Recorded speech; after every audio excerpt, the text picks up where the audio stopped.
I like to say that TVC has a finger on the pulse and an eye on the street. And if it's trending, me and my co-anchors are definitely going to be dissecting it on here. In our first story, the Director General of NAFDAC, Professor Mojisola Adeyeye, has revealed threats to her life and the safety of agency staff as they combat counterfeit drugs in Nigeria. She's urged authorities to ensure their protection, and she's highlighted the dangers that they face, including kidnapping attempts. She also called for the death penalty for the people involved in the production and the sale of fake drugs, citing the severe public health risks associated with this. She's estimated that the value of the recently seized counterfeit goods at over ₦1 trillion, with the possibility of a higher figure upon further assessment or further raids. This is extremely scary. We saw that Professor Dora Akunyili herself faced this same type of attacks while she was alive, and it's clear that these syndicates are very dangerous in protecting their interests, and I really hope that she's provided with the appropriate protection. I'm going to take some social media because this is a cry for help. She said, Tas says, this patriot needs all the support to win the war against fake medicine in Nigeria. The government should listen to her cry and beef up her security ASAP. Ogbeni says, fighting crime, especially drug cartels in Nigeria and everywhere across the world, is a serious sacrifice. You should be aware that you are putting your life straight on the line for such responsibility. Even family members have to dissociate at some point, otherwise they will be used as a point of contact. Oriad says, another Dora Akinyili, beef up your security and continue to do the good works that you're doing. Don't forget to visit your village for Ayeta. Corruption must surely fight back. And finally, a user called Adetunji says, we know they will come for you. If a top regulator isn't safe, what does this say about the system? It's time for Nigerians to rally around NAFDAC at this point and show our support. In our next story, the Economic and Financial Crimes Commission has arraigned Jude Okoye Chigozie, the elder brother and the former manager of P Square's Paul and Peter Okoye, on charges of money laundering before Justice A.O. Owoye at the Federal High Court in Ikoyi, Lagos. Now, according to an EFCC statement on Wednesday, Okoye and his company, Northside Music Limited, face a 7-count charge related to the laundering of 1.38 billion naira, $1 million, and 34,000 pounds. Of course, P Square is a household name, so we are definitely invested. Let's take a look at social media. Tochi says, how the once biggest celebrity duo in Africa became a laughingstock in the entertainment industry is really disheartening. May justice prevail. Omotayo Solomon says, the moment a musician is buying cars worth billions, it's no longer music. He is now doing Yahoo. And finally, Nata says, how will you have the heart to defraud your own blood brother of this amount? Awesome. Ibrahim and Veronica, what protocols, security protocols do you think we need to put in place to protect Professor Adeyeye? This is scary. It's sad that this is a reoccurring issue, especially where we see that someone like Professor Adeyeye is trying to fight this matter in the society. Like you rightly mentioned, it reminds one of Dora Akunyili's effort and how her life was also threatened.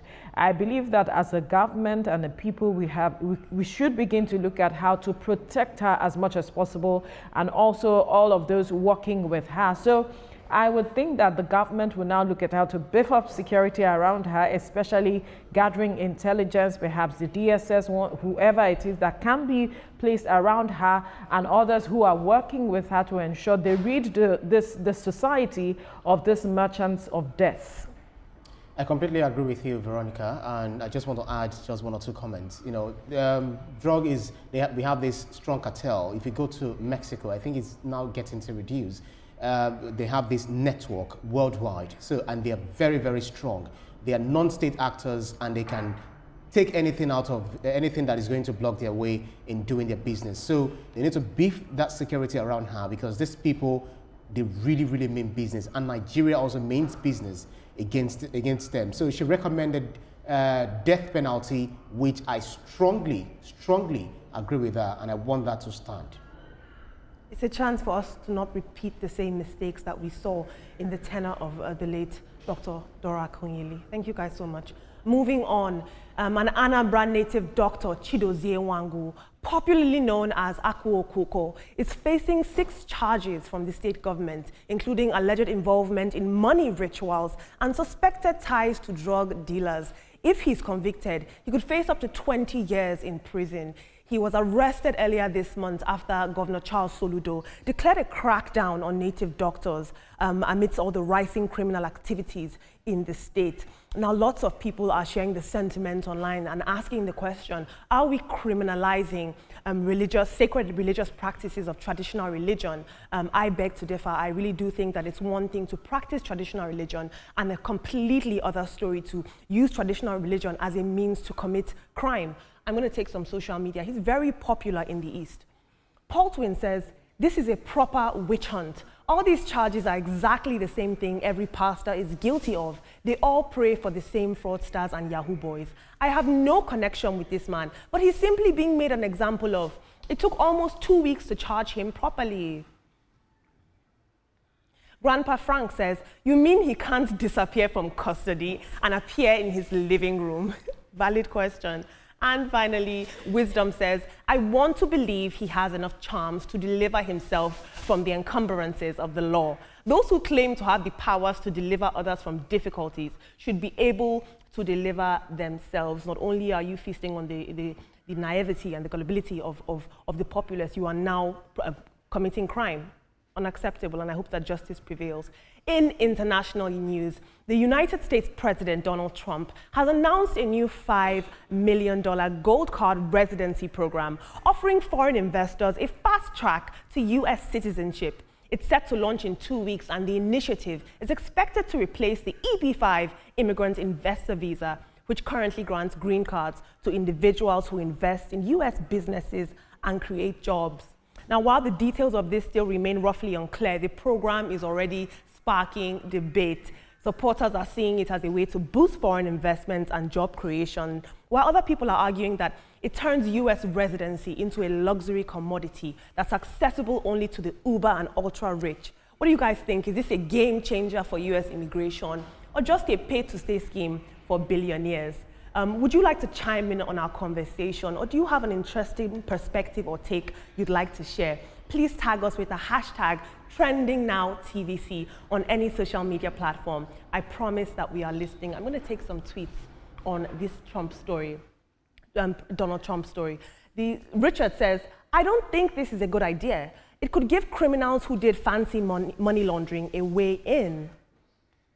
One more tweet. Matt Jr. says, Trump is selling America off piece by piece. Now, the EP5 visa program, it did set a cap at 10,000 visas per year, meaning only 10,000 people could buy this buy-in visa. But the gold card doesn't seem to have a cap. And security experts in America are saying that while there will be a thorough vetting process for this new gold card buy-in visa, unfortunately, it's also scary because lots of people who want to be fraudulent will use it to try to come into the country, wealthy people who want to launder money. And also it raises housing costs in areas in which people buy in visa. So Veronica and Ibrahim, I know you love some international news. Please weigh in on this gold card issue. Would you be buying in anytime soon?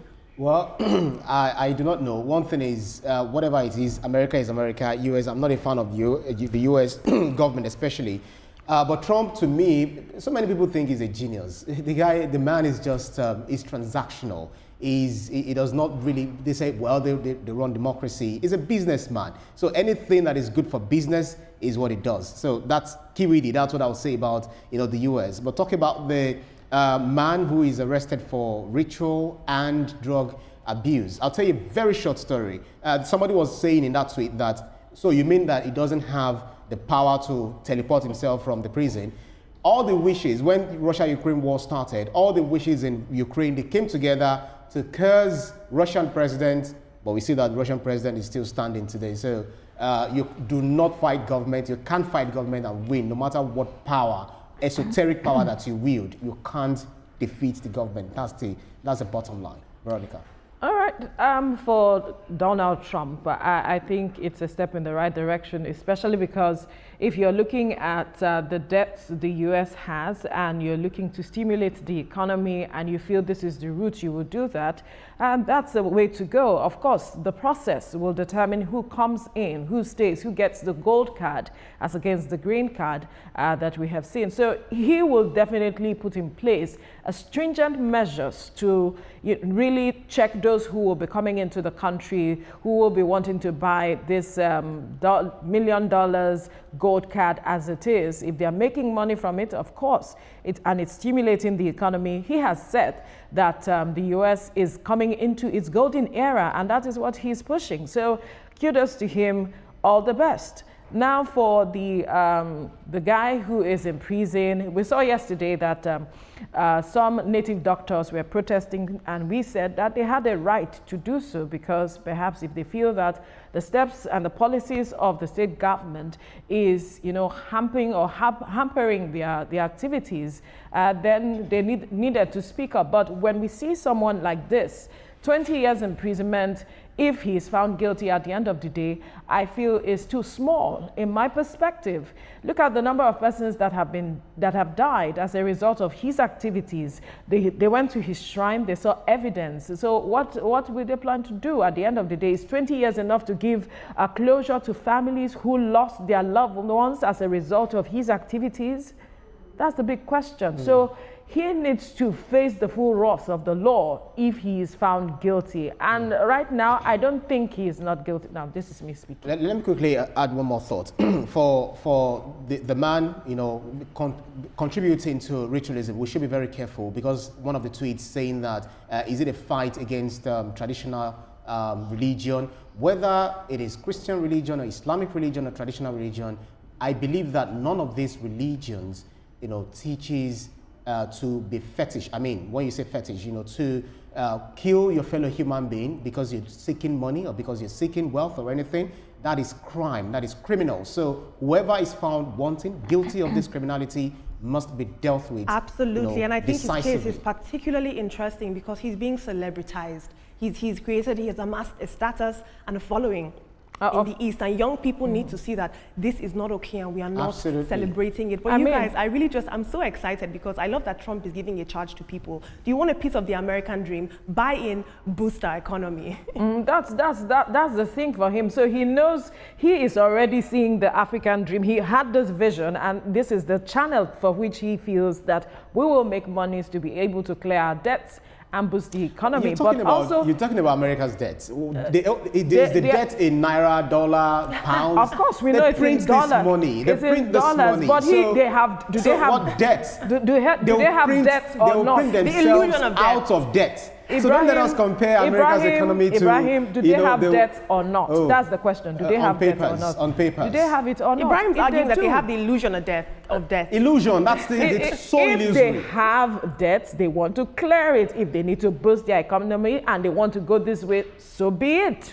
So if you have the money and you want to buy the gold card, fine. If you don't, then stay away. Well, Elon Musk is running things, and we see the way it is. These guys are businessmen, they're transactional, they just want to make money, they just want to, whatever it is, and you feel that they are doing, what they are doing is for the betterment of, the ordinary Americans. You will be shocked that some Nigerians will buy that gold card, you guys. Fine, it's for the elite. Yes. Ordinary man, do you think they can afford that? It's for the elite. If you are an elite and you have the money, of course, buy it. It's US's cup of tea, let them have it. Thank you very much. You just mentioned what I always want to hear.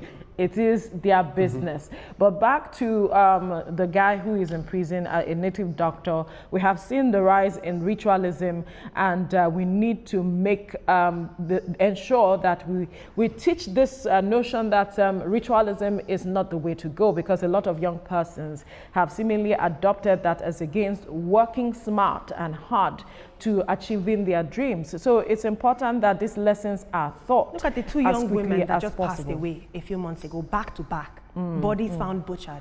It's unacceptable, Veronica, I agree with you. Femicide is not acceptable. Anyway, we'll have to leave things here now. Thank you so much, Olamide, for bringing us those stories on What's